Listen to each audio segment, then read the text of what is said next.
শনিবাৰ পাছতে এই মুহূৰ্তত আনহাতে বহুতে ডাঙৰ ব্ৰেকিং নিউজ এটা মুকলি হৈ আহিছে কিন্তু এক বৃহৎ সিদ্ধান্ত অৱশেষত গ্ৰেপ্তাৰ হ'ব নেকি ৰহাৰ কংগ্ৰেছী বিধায়ক শশীকান্ত দাস তেওঁলোকে আৰু লগতে কৈছে কংগ্ৰেছৰ নেতাক আক্ৰমণৰ ঘটনাৰ পিছতে এক বৃহৎ সিদ্ধান্ত গ্ৰহণ কৰিছে কিন্তু মুখ্যমন্ত্ৰী হিমন্ত বিশ্ব শৰ্মাৰ হোৱাৰ পিছতে গ্ৰেপ্তাৰ হ'ব পাৰে কংগ্ৰেছৰ এই বিধায়কজন কিন্তু ফেচবুক পোষ্টৰ বাবে আক্ৰমণ কৰা হৈছিল নেকি ৰহাৰ কংগ্ৰেছৰ নেতা অনুসূচিত জাতি উন্নয়ন পৰিষদৰ প্ৰাক্তন অধ্যক্ষ দীপ দাসক আৰু ৰহাৰ বিধায়ক শশীকান্ত দাসৰ বিৰুদ্ধে উত্থাপিত হৈছে অভিযোগ জানিব পৰা মতে শনিবাৰে নিশা প্ৰায় 10 বজাত কংগ্ৰেছৰ নেতা দীপ দাসৰ ঘৰত তিনিখন গাড়ী অহা একাংশ কংগ্ৰেছী দীপ দাসক ঘৰৰ পৰা বাহিৰলৈ মাতি নি লোহাৰ ৰডেৰে প্ৰহাৰ কৰি তাৰ পৰা আঁতৰাই যায় আৰু তাৰ পিছতে মূৰৰ পৰা প্ৰচণ্ড ৰক্তক্ষৰণ হোৱাৰ দীপ দাসক প্ৰথম নগাঁৱৰ অসামৰিক চিকিৎসালয়লৈ যোৱা হয় যদিও পাছত উন্নত চিকিৎসাৰ বাবে নগাঁৱৰ এখন ব্যক্তিগত চিকিৎসালয়ত ভৰ্তি কৰোৱা হৈছে ইয়াৰ পিছতে পৰিয়াল লোকে ৰহাৰ বিধায়ক শশীকান্ত দাসৰ বিৰুদ্ধে আৰক্ষীৰ ওচৰত এজাহাৰ দাখিল কৰিছে আৰু আনহাতে আহত কংগ্ৰেছৰ নেতা দীপ দাসে সংবাদ মাধ্যমত জনোৱা অনুসৰি শনিবাৰে নিশা গুৰুত্বপূৰ্ণ আলোচনা হৈছিল আৰু বুলি কংগ্ৰেছৰ বিধায়ক শশীকান্ত দাসে ইতিমধ্যে তেওঁক ঘৰৰ পৰা বাহিৰলৈ মাতি নি ইয়াৰ পিছতে শশীকান্ত দাসে তেওঁক নিৰ্বাচন ভালদৰে কিয় সহযোগ নকৰিলে বুলি ধমকি দিছিল আৰু তাৰ পিছতে ইয়াত কৈছে বিধায়কগৰাকীৰ লগত কথা পাতি থাকোঁতে হঠাৎ পিছফালৰ পৰা তেওঁৰ এজন সমৰ্থকে ৰডেৰে প্ৰহাৰ কৰিছিল মূৰত আৰু বিধায়কগৰাকীৰ নিৰ্দেশনা তেওঁৰ সমৰ্থকসকলে দীপ দাসক উপযোগকাৰী প্ৰহাৰ কৰিছিল ৰডেৰে মাথা ফালি দুফাল কৰিছিল আৰু ঘটনাৰ পাছতে নগাঁও আৰক্ষীয়ে আক্ৰমণ জড়িত কৰা সন্দেহ 5জন কংগ্ৰেছ নেতাক আটক কৰিছে যদিও পৰিয়াল শীঘ্ৰে অভিযুক্তক বিধায়ক শশীকান্ত দাসক গ্ৰেপ্তাৰ কৰা দাবী কৰিছে আৰু দীপ দাসে ফেচবুক পোষ্টৰ জৰিয়তে বিধায়ক শশীকান্ত দাসে অনুসূচিত জাতিৰ প্ৰমাণ পত্ৰ দিয়াৰ নামত উৎকোচ লোৱাৰ বাবে অভিযোগ উত্থাপন কৰিছিল যদিও প্ৰতিষ্ঠিত আৰু তাৰ লগতে কৈছে যে এই ঘটনা সংঘটিত হোৱা অভিযোগ কৰিছে স্থানীয় ৰাইজে আৰু ইতিমধ্যে ৰহাৰ বিধায়কগৰাকী শশীকান্ত দাসে এই অভিযোগ অস্বীকাৰ কৰাৰ লগতে এনে আক্ৰমণৰ ঘটনাক গৰিহণাহে দিছে কিন্তু হিমন্ত বিশ্ব শৰ্মাই নতুন চৰকাৰ মুখ্যমন্ত্ৰী হোৱাৰ পিছতে কি নিৰ্দেশনা দিয়ে এয়াহে লক্ষণীয় হ'ব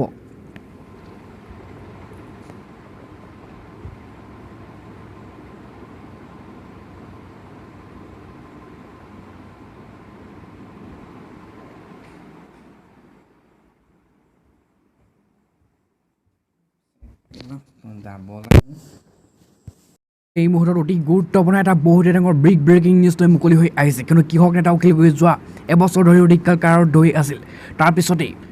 তেওঁ নিৰ্বাচনত অৱতীৰ্ণ হৈছিল আৰু শিৱসাগৰ সমষ্টিৰ পৰা নিৰ্বাচনত জয় হৈ বিধায়ক হিচাপে ইতিমধ্যে অখিল গগৈ আছে কিন্তু অখিল গগৈ এতিয়া শপত গ্ৰহণ কৰিব তাৰ পূৰ্বে এক বৃহৎ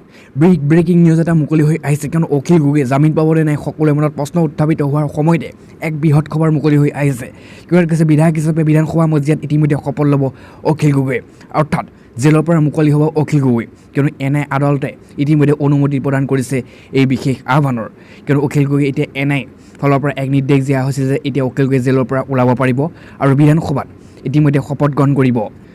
তাৰ লগতে কৈছে বিধানসভাতে বিধায়ক ৰূপে শপত ল'ব অখিল গগৈ কিয়নো এটা ব্ৰেকিং নিউজ বিধানসভাত বিধায়ক হিচাপে শপত ল'ব অখিল গগৈ আৰু অতি গুৰুত্বপূৰ্ণ কথাটো হৈছে যে এনআই আদালতে অনুমতি প্ৰদান কৰিছে বিধায়কগৰাকীক আৰু ইয়াত স্পষ্ট কোৱা হৈছে কাৰাৰুদ্ধ অখিল গগৈক শপত লোৱাৰ বাবে ইতিমধ্যে অনুমতি প্ৰদান কৰিছে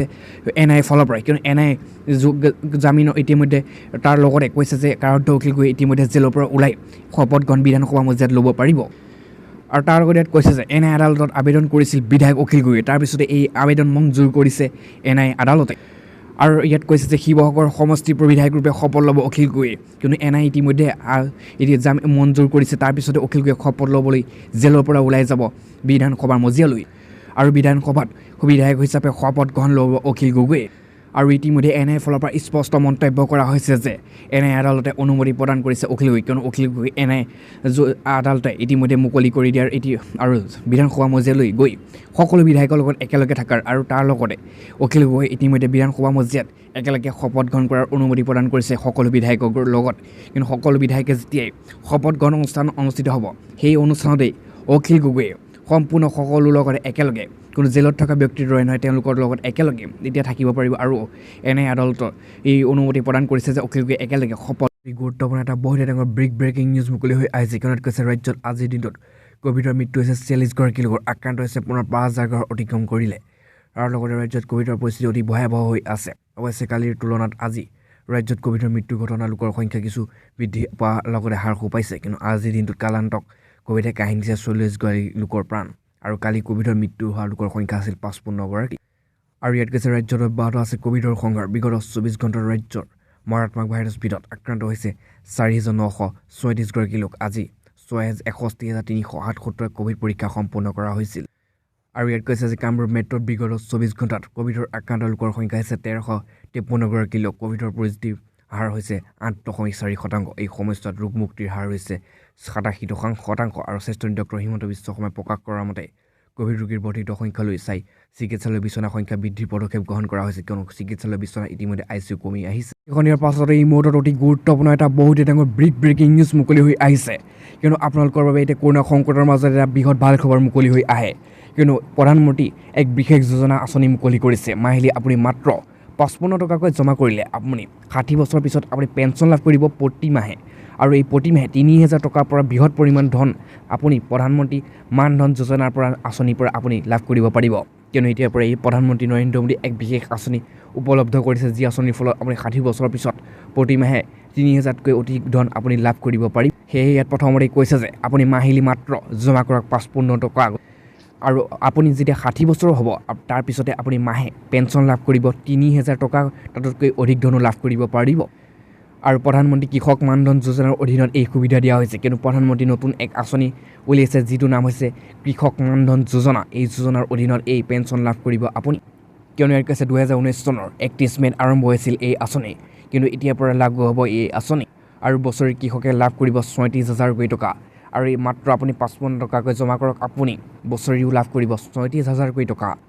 কিয়নো প্ৰধানমন্ত্ৰী নৰেন্দ্ৰ মোদী ক্ষুদ্ৰ আৰু সীমান্তৱৰ্তী এলেকা কৃষকৰ বাবে এই সুবিধাসমূহ উপলব্ধ কৰিছে, কিয়নো আপুনি যদি ক্ষুদ্ৰ এগৰাকী কৃষক হয় তেন্তে আপুনি এই সুবিধা লাভ উঠাব পাৰিব।